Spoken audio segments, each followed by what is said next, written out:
सनातन और रामचरितमानस पर गोबर ज्ञान देने वालों को जगत गुरु रामभद्राचार्य की खुली चुनौती। बिहार के शिक्षा मंत्री से लेकर स्वामी प्रसाद मौर्य तक से शास्त्रार्थ करेंगे जगत गुरु। क्या नेता आएंगे सामने?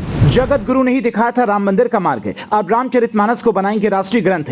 फिर क्या करेंगे नेता? सनातन धर्म और रामचरितमानस पर आजकल जो चौराहे पर नेता ज्ञान बांटते डोल रहे हैं, बार बार राम पर आघात करने का प्रयास कर रहे हैं, उनके पीछे कोई भी हो या फिर उनका मकसद कुछ भी हो, लेकिन भगवान राम के दिखाए रास्ते पर बिना दीदों के चलते जगत गुरु रामभद्राचार्य ने उन सभी नेताओं को चुनौती दी है जो रामचरितमानस और सनातन पर सवाल करते हैं। वो हर सवाल का जवाब देंगे और सबके सामने बैठ कर देंगे। ये नेता उनसे बहस करने आएंगे क्या? क्या उनमें इतना साहस है कि वो खुले मन से जगत गुरु के साथ शास्त्रार्थ कर सकें? आज जो भी हो, लेकिन जगत गुरु ने यह समझा दिया कि आखिर क्यों रामचरितमानस को राष्ट्रीय ग्रंथ बनाने की मांग कर रहे हैं। इसके पीछे की असली वजह आपको बताएंगे। उससे पहले देखिए जगत गुरु ने क्या कहा। सरकार को मेरे जैसे संत की हुंकार पर पसीना आ गया। मैंने श्री रामचरितमानस पर मंत्री चंद्रशेखर से चर्चा की बात क्या कह दी। सरकार डर गई। जगत गुरु ने यह बात इसलिए कही क्योंकि बिहार के शिक्षा मंत्री प्रोफेसर चंद्रशेखर ने रामचरितमानस को जातिवाद का स्रोत बताते हुए उसकी निंदा की थी। चंद्रशेखर के उसी बयान पर प्रतिक्रिया देते हुए जगत गुरु ने उन्हें रामचरितमानस पर चर्चा करने की खुली चुनौती दे डाली है और यहां तक कह दिया है कि बहुत जल्द रामचरितमानस राष्ट्र ग्रंथ होने वाला है।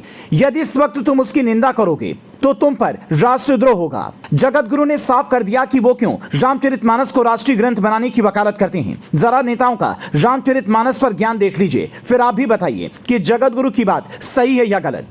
बिहार के शिक्षा मंत्री चंद्रशेखर यादव ने रामचरितमानस की तुलना पोटेशियम साइनाइड से की थी।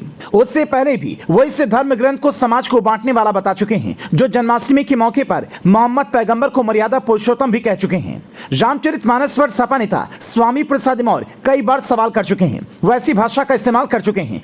जगत गुरु ने बिहार में जाति आधारित गणना पर पूछे गए सवाल के जवाब में कहा, यह बहुत ही दुर्भाग्यपूर्ण है, ऐसा नहीं होना चाहिए। उन्हें शिक्षा मंत्री की विवादित बयान पर प्रतिक्रिया देते हुए कहा, प्रोफेसर चंद्रशेखर अपना मानसिक संतुलन खो चुके हैं। मैं उन्हें चुनौती देता हूं, एक एक पंक्ति पर चर्चा कर बता दूंगा कि रामचरितमानस पर कहीं भी राष्ट्र विरोध में कुछ भी नहीं लिखा गया है। जगत गुरु ने कहा कि गांधी मैदान में राम कथा आप तभी सुनाऊंगा जब बिहार में भगवा लहराएगा और चहु और कमल खिलेगा। तुलसी पीठाधीश्वर ने कहा कि बिहार में जातिगत बंटवारे की बयार बह रही है। स्वामी प्रसाद मौर्य और चंद्रशेखर दोनों क्या जगत गुरु के सामने बैठने को तैयार होंगे? ऐसा लगता तो नहीं है, लेकिन हाँ, जगत गुरु ने बिहार की सरकार पर जो बात कह दी है उससे नीतीश कुमार बहुत परेशान है, क्योंकि उनके पास ले देकर यही कुर्सी बची है और कितने दिन बची है यह भी बड़ा सवाल है। वो किसी और की बयान के लिए अपनी कुर्सी तो कुर्बान नहीं करना चाहेंगे। वैसे भी नीतीश बाबू को सत्ता से कितना प्यार है, वो बार बार बदलते गठबंधन ने दिखा दिया है।